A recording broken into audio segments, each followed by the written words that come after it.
I am Dr. Suresh Kumar, consultant psychiatrist from Visakhapatnam, Andhra Pradesh.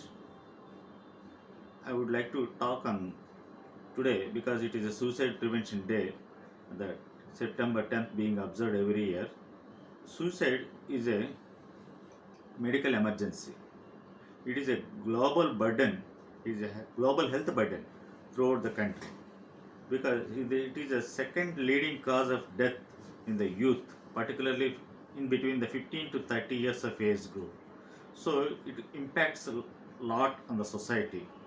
It should be prevented. Every 40 seconds, one suicide patient is committing.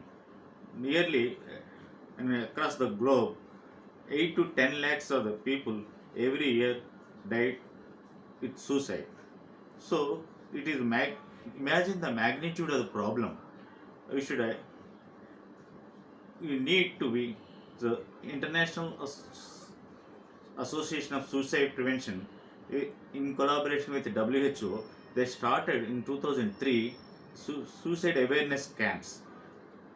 Every year with they come with some theme.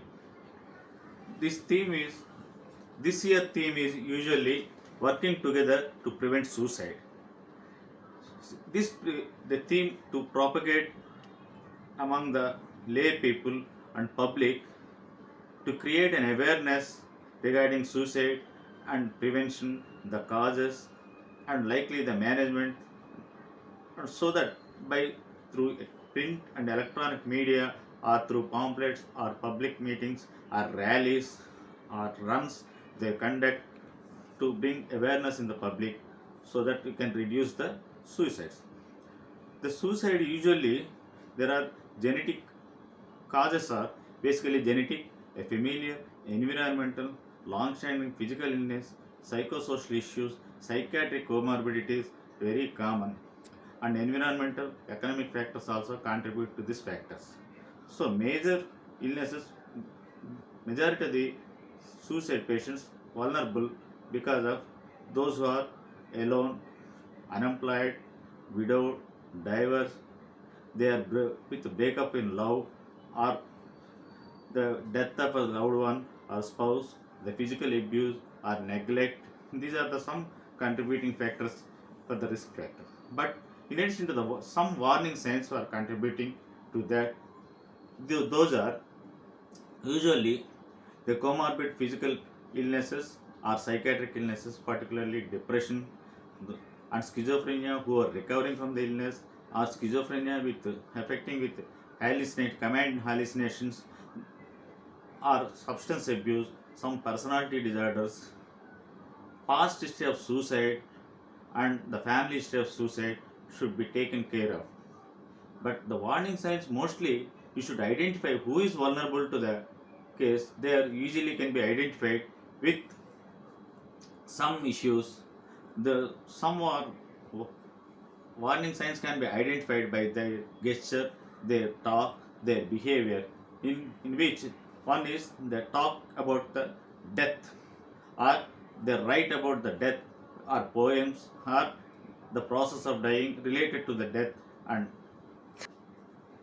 they are seeking out lethal weapons like knives, guns, drugs, and other modes of violent methods they can adopt. And similarly, they have the self blame, hatred, helplessness, hopelessness, worthlessness. These are the feelings they are expressing most commonly. They are feeling the way they are mm, being self hatred and the shame they are experiencing. I am not worth living. Everyone would be better off.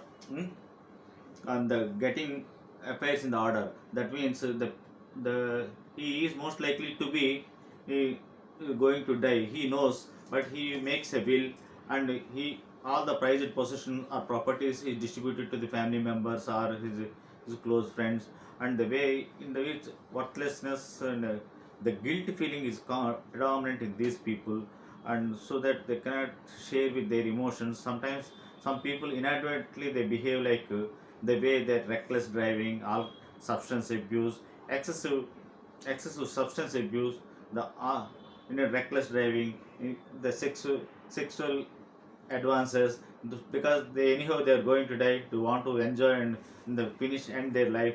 The way the people sometimes withdrawing from their others and staying aloof, alone, and not willing to talk with anyone, and sometimes a self-destructive nature, sometimes sudden sense of calm suddenly become after enjoying everything, the sudden silence they are experiencing after a happy moment, they feeling low mood. This is the most common things, that any abnormal behavior that can be noticed in the, the person. We should be uh, watchful and about his behavior. One should have, because the suicide assessment should be done in these cases. Better to be referred to the psychologist or psychiatrist, and they can be better counseled, and if necessary the treatment can be initiated so that the precious life can be saved.